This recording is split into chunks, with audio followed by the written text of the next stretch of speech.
Whether it's the perfect headphones, or couch, or sneakers, there's a place to find what you actually love. Pinterest Shopping.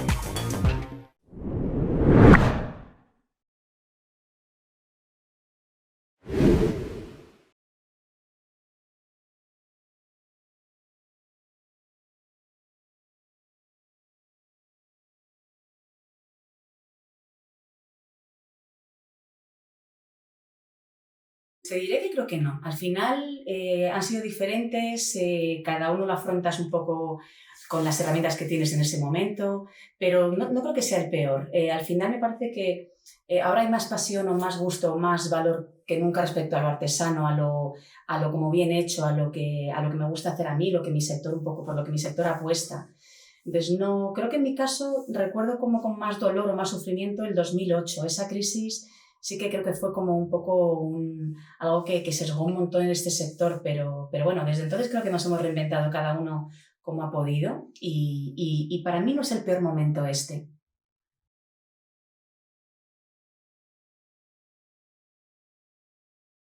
Sin duda sí. Al final por muchas razones. Primero, fundamentalmente porque el consumo responsable, este famoso del que todo el mundo habla, pero como que hay que darle como el contexto para que se entienda de verdad. El confeccionar de forma sostenible para que tú consumas casi lo que vendes y ya está, o casi al contrario, que te piden lo que tienes que lo que tienes que fabricar antes de, o sea, como que tiene dueño antes de que sea fabricado.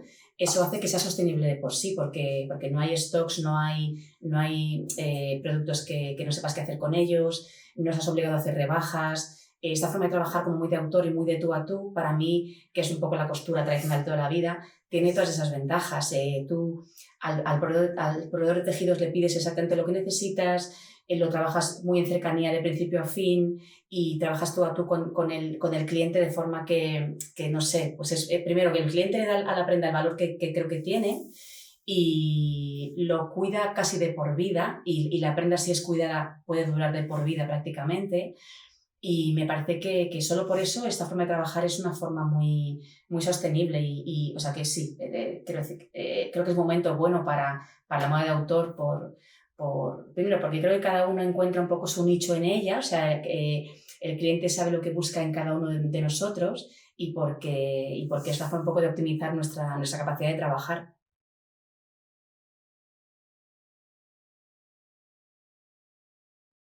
Pues no creo que solo. Es verdad que sí es una de las fórmulas, pero por lo que te decía, porque te permite casi trabajar bajo pedido, es decir, es una forma como muy verdadera y como muy desde la semilla que se siembra, como que tiene una lógica muy absoluta trabajar así, porque llega el cliente, se sienta enfrente de ti, te cuenta un poco lo que quiere o espera que tú le ayudes a descubrir lo que quiere. En ese camino le ayudas, creas un producto para ella, o sea, tu personal, o sea, no tienes que sobredimensionar tu empresa porque al final crecerá un poco de forma orgánica en base a lo que tú necesites. Por todo esto creo que es una de las formas con las que te puede ir mejor en este sector, pero hay otras muchas. Centrarte en un prêt-à-porter concreto en este momento, con producciones limitadas, en las que tengas como en valor un montón de cosas que el mercado demanda ahora, será otra fórmula. Yo en mi caso estoy un poco saturada de prêt-à-porter y no es lo que yo quiero hacer. No quiero tener tienda al público, es como que en mi histórico lo he tenido muchísimos años y ha sido una experiencia súper bonita que básicamente me permitió conocer a mi cliente de tú a tú, que para mí eso no tiene precio. Pero bueno, ahora estoy como súper feliz trabajando así y desde luego sí sé que es una fórmula para poder continuar y para poder poner también en valor la artesanía de las cosas que aquí hacemos en España también hechas, o sea, las bordadoras, la gente que hace, yo qué sé, hasta encaje de bolillos. Yo estoy en contacto con artesanas de toda España con las que intento contar para todo y creo que es, bueno, para mí es un lujo poder trabajar de la forma en la que lo hago.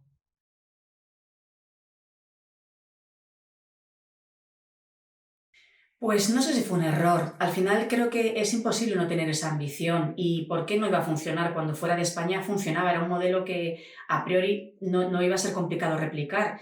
Nos quejábamos siempre en España de que no se apostaba a nivel industria por el creador español. Y en épocas, o sea, y ha habido épocas en las que se ha apostado. ¿Por qué no ha funcionado? ¿O por qué bueno, pues no lo sé. Supongo que al final llega un punto en el que el mercado tiene capacidad de absorber lo que tiene. O sea, hay un límite para marca de lujo, para marca de lujo accesible, para marca de lujo inaccesible. No podemos competir con las grandes casas italianas, francesas que tienen historias de más de 100 años, ese sí que es el lujo como inamovible. O sea, contra ese nunca se puede luchar. Todo el resto, pues, depende de lo que tú aportes, depende de, yo qué sé, conjugación de momento, producto, necesidad de mercado que pueda continuar en el tiempo o no. Sí, o sea, da rabia porque en el fondo, al final, yo qué sé, solo ha conseguido Zara, por ejemplo, y que está fantástico. Yo creo que a mí me produce un orgullo brutal que Zara sea una marca española. Allá donde voy yo, o sea, ver una tienda Zara para mí me hace una ilusión desde siempre como súper profunda. Y da como pena que solo sean ellos los que han sido capaces de hacerlo. Cuando a priori, viendo su forma de hacerlo, no tendría por qué ser imposible reproducirlo. Pues a la vista está que muy posible no está siendo. Imagino que al final ha habido épocas en las que se han abierto demasiadas cosas a la vez. O sea, cuando uno crecía, yo he estado de la mano de un par de empresas que han crecido, en las que yo he colaborado como consultora y demás, y al final la sensación de que no es igual abrir en un año 2 tiendas que abrir 20. Y esa diferencia al final creo que puede hacer que la compañía no pueda sostenerlo. Y quizás sea pecado con un poco de ambición, pero en el fondo, ¿por qué no hacerlo? ¿Sabes? No sé, no hay una receta. Es verdad que como en nada, en la moda igualmente, no hay una fórmula secreta. No la hay. Así que no tiene que ver ni el músculo económico que hay detrás, ni el talento. Es como un cúmulo de 1000 cosas que tienen que cruzarse y casi pues que haya un pequeño milagro que te ayude a que eso se sostenga como tiene que sostenerse. Pero bueno, en teoría, es verdad que la gente, en mi experiencia, la gente que viene de otros sectores y que ha tenido experiencias en crecimientos un poco como con más sentido, cuando lo ha aplicado a este sector, ha logrado que funcione. Digamos que nuestro sector, cuando el que dirigía la expansión provenía solo del mundo de la moda, diría que para mí tenía menos experiencia a nivel de crecimiento, porque en España no había tantas empresas que lo supiéramos hacer.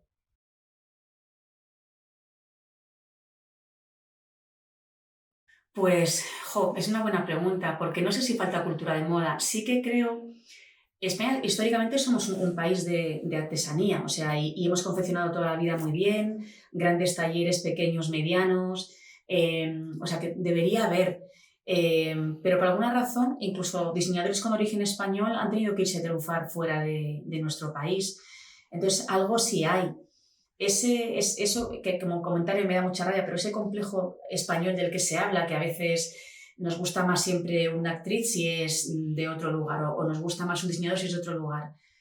Pues no sé si es así, pero al final pues todo indica que a lo mejor tenemos un poco de eso, que igual tenemos algún complejo que nos impide poner en valor realmente lo nuestro y mirarlo como con la importancia que tiene. Pero cultura de moda tenemos. Al final, yo me encuentro muchas clientas a día de hoy que me hablan de que a sus madres y a sus abuelas les hacían ropa a medida y esa generación tenía un valor, tenía un interés y una pasión y hasta un conocimiento del sector moda que hoy en día no se tiene. Entonces, no sabría decirte. Desde luego, culturalmente no estamos asociados a la moda como están en Francia o están en Italia. No tenemos ese arraigo y no sé la razón, porque por historia no es. No lo sé. Tenemos peculiaridades culturales como cualquier otro país y la nuestra creo que pasa porque nos parece guay la etiqueta Made in Italy mucho mejor que la etiqueta Made in Spain y todavía pasa un poco.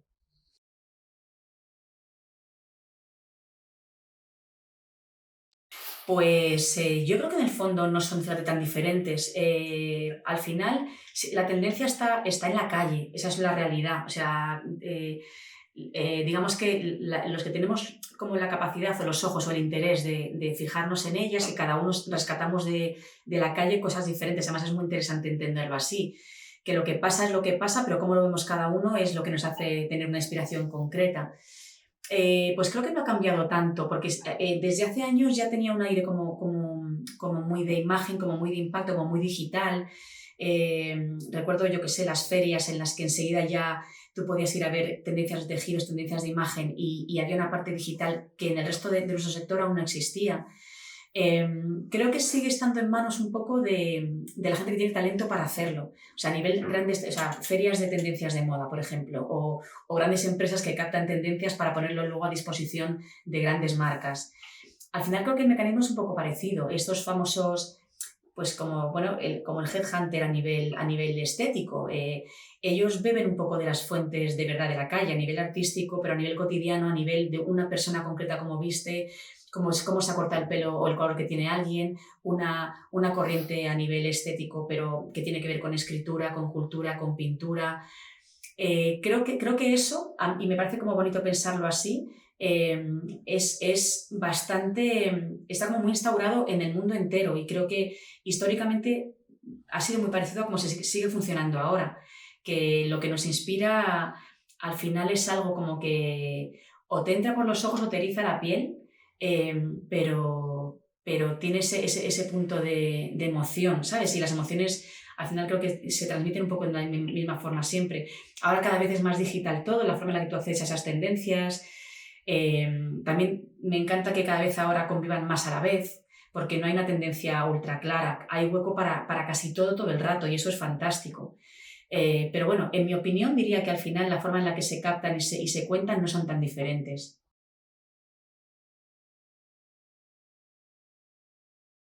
Pues en esto creo que te respondería muy diferente, depende de la función que cumpla con a quien tengas enfrente. Yo como creadora te diré que mi gran hándicap ha sido siempre, yo siempre digo que soy una súper mala empresaria, pero me considero una buena creadora. Entonces, en el fondo me he resignado a entender que creo que las dos cosas son un poco incompatibles. Hay que como que bailar en el equilibrio entre una cosa y la otra, entendiendo cuál es tu pilar fundamental. En mi caso es la creación y es por lo que yo apuesto. Mi forma, yo siempre he hecho crecer mi empresa, cuando la época en la que más grande, en la que más grande hemos sido, la hacía crecer con especialización en producto. O sea, digamos que yo como que invertía en I+D sin saber lo que estaba haciendo. El precio final para mí era como una consecuencia. Nunca empezaba como ese sector a veces empieza, que tiene una forma muy lógica de hacerse, de qué precio quiero tener y a partir de ahí qué puedo hacer para que me quepa todo lo que necesito que me quepa en esa franja desde lo que me cuesta hasta lo que lo vendo. Yo he sido como mucho más, no sé si la palabra es bohemia, si la palabra es naif, si la palabra es absurda, pero a la hora de crear mi producto, yo he hecho un poco siempre lo que me ha dado la gana. Con eso creo que me he convertido en un producto que el cliente lo percibía como un producto muy sincero, y tenía muchas cosas buenas en ese sentido, pero por otro lado me ha traído muchos quebraderos de cabeza porque no siempre era todo lo competitiva que me hubiera gustado ser. Pero, entonces, bueno, es decir, que en esto hay muchas patas. La lógica te dice que deberías aunar todo lo que quieres hacer con el público al que te diriges y con lo que te cuesta ese producto en cuestión. En mi caso, yo intento apostar por producto y llegar hasta el final y ver eso en dónde me posiciona y qué hago con eso y si tiene sentido. O sea, porque sí que tienes que poner un precio límite al metro de tejido que tú quieres comprar, pero yo he intentado apostar siempre por calidad y por producto en merma de otras muchas cosas con sus dificultades que las ha tenido y que las sigue teniendo.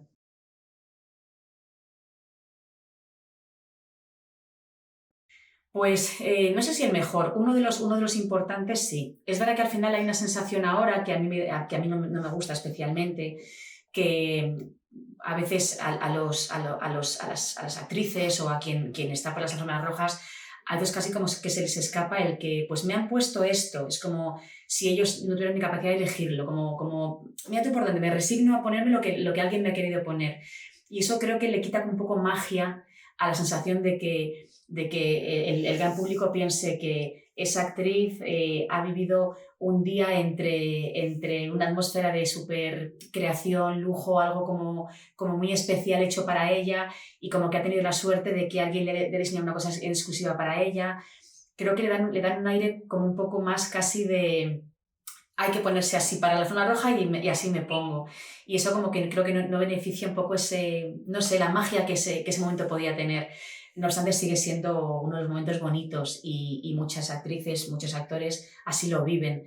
Es verdad que, bueno, pues una vez más no tiene nada que ver pues una alfombra roja de, pues no sé, de otras muchas alfombras rojas de fuera de España que la nuestra. La nuestra al final, bueno, pues no, no es, para mí no está todo lo, no brilla como debería, pero bueno, pues no, tampoco hay mucho más donde podamos lucir prendas muy, muy especiales, o sea que no seré yo quien diga que no es la fórmula.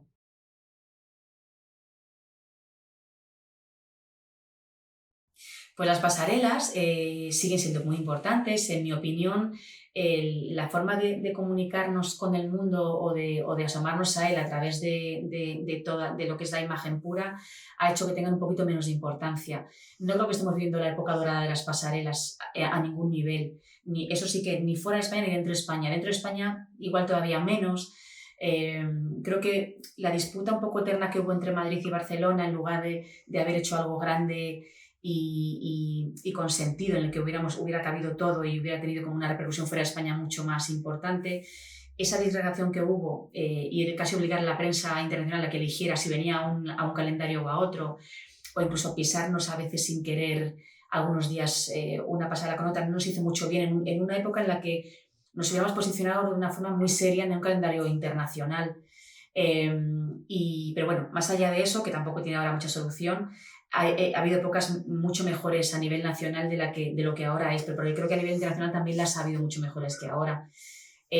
Soy cero catastrofista, más soy, o sea, que decir que en general soy como súper positiva y creo que siempre hay ciclos buenos y malos para todo, pero hasta la alta costura, que para mí es como el referente a nivel pasarela mundial, para mí no tiene el brillo a nivel comunicación que ha tenido en otros años, o no tienes la sensación de que es algo tan absolutamente maravilloso poder sentarte en una primera fila de una pasarela de alta costura como hace años. Entonces, bueno, creo que esto es cíclico, es verdad que supongo que volverá, pero bueno, pues el poder ver a tiempo real el desfile en todos los lugares del mundo, depende cuáles, también le quita un poquito de magia, lo acerca a un público muy interesante porque sí que al final cualquier persona que tenga un interés en concreto en una marca eh, tiene mucha magia también que puede ver el desfile en tiempo real, pero para mí le quita un poco la atmósfera de lo inalcanzable que antes tenía, que para mí era como muy chulo.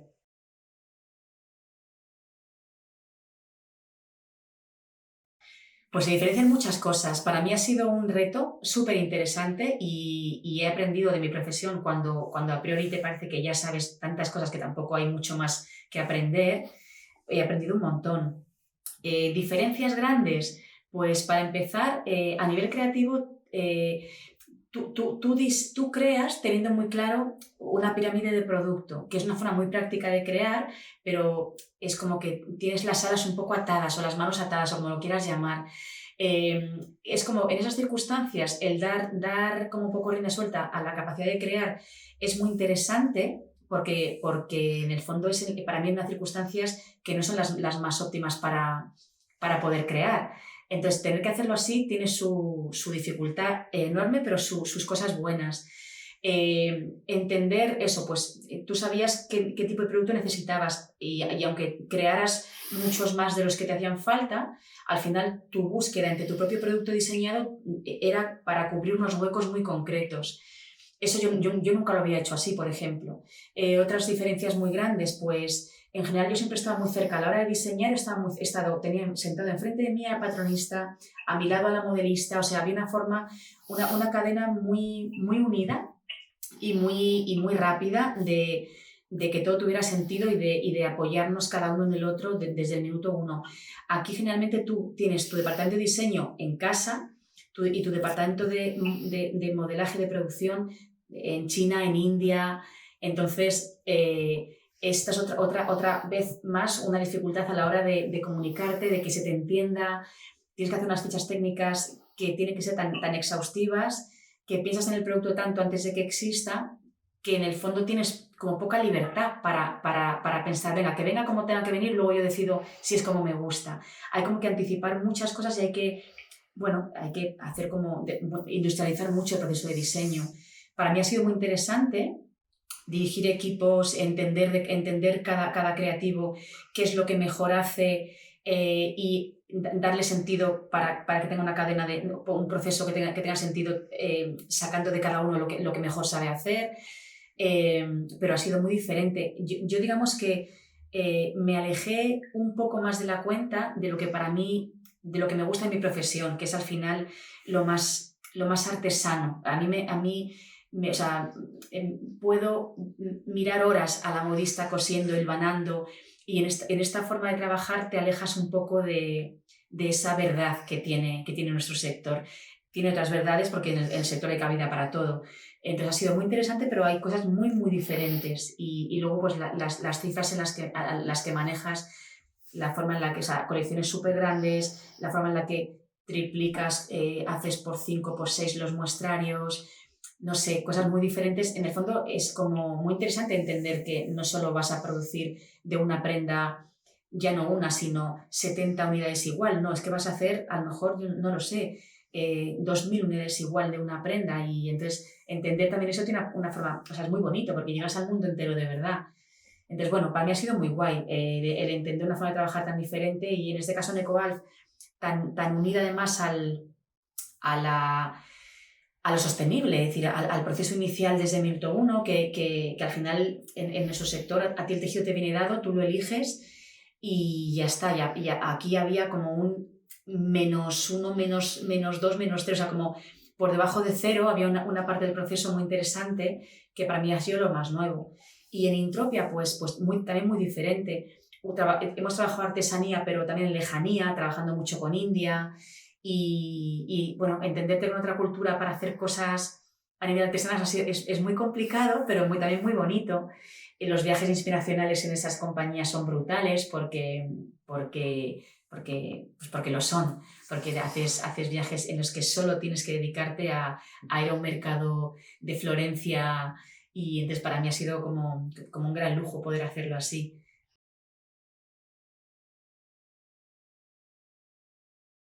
Sí, creo que lo he hecho en falta siempre. Durante un tiempo estuve muy, muy ligada a ACME, a la Asociación de Creadores de Moda de España, que era, bueno, un poco lo que nos aglutinaba, un poco lo que nos daba un poquito de fuerza como sector, no al sector industrial puro, sino al sector, bueno, que daba más fuerza a la parte de diseño puro y duro, o al creador, a la moda de autor como tal. Y siempre nos quejábamos de que, bueno, pues con suerte iban a 1 o 2 desfiles en todo el calendario, pero con la repercusión que eso tenía, siempre pensábamos que tenían que darse cuenta que para impulsar desde su posición o desde su capacidad, para impulsar nuestro sector, esa habría sido una forma muy interesante de hacerlo, porque al final conseguían que el telediario un poco súper generalista hablara del diseñador al que había ido, al desfile al que había ido una figura política concreta. Pues eso era en beneficio de nuestro sector en general, y nuestro sector no somos solo nosotros, es un sector con una parte industrial importante, que tiene una cifra importante a nivel de puestos de trabajo. Es un sector en España relativamente importante.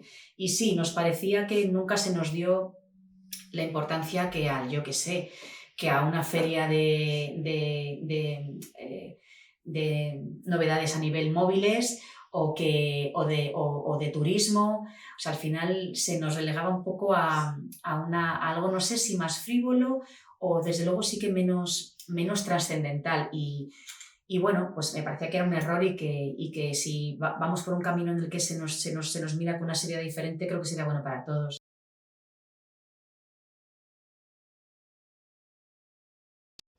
Pues mira, cuando yo durante una etapa fui profe en la Politécnica, y mi asignatura, tuve la opción de crearla yo, y yo le llamé la identidad creativa porque me parecía muy interesante entender que en nuestro mundo creativo, más allá de la capacidad que cada uno tenga de ponerse una gorra diferente y diseñar para el que haga falta, si tienes la suerte de que tienes una identidad creativa propia, es fantástico potenciarla, cuidarla, primero descubrirla, pero si ya la has descubierto o crees que estás cerca de hacerlo, andar ese camino y descubrir quién es tú a nivel creativo, porque yo creo que el mercado, si tiene hueco siempre y de forma, pero inflexible para algo, es para para el producto que representa a alguien de verdad. ¿Sabes? Creo que el mercado valora mucho a quien está detrás de un producto de verdad, el entender que ese producto tiene una identidad propia de verdad. Entonces, para mí el creativo como tal, que tiene esa capacidad, independientemente de a qué público se quiera dirigir, es que nicho para todo hay. Sea más grande o más pequeño, si logras encontrar el tuyo, pues yo siempre digo, primero, que no, perseverancia, currar, porque esto es súper, hay que tener una dedicación brutal, mucho más de lo que te puedes imaginar, pero es que al final, si tienes la suerte de poder dedicarte a tu pasión, que en este caso estos trabajos para mí tienen un componente de pasión brutal, no hay nada no lo puedes comparar con nada, y la fuerza que esa pasión te va a dar para afrontar lo que tengas que afrontar, es un valor seguro. Entonces, como mi consejo sería, descúbrete como creativo, mira qué te gusta hacer y en lo que eres bueno, vamos a descartar en lo que eres malo, porque todos somos buenos y malos en algo, y apuesta por ello, porque bueno, nunca estaré asegurado, como decía hace un montón de rato, pero creo que si tienes capacidad de hacer algo en este mundo, viene desde que lo que tú hagas hable como de forma muy profunda y muy sincera de lo que tú eres como creativo. Así que, pues que a por todas.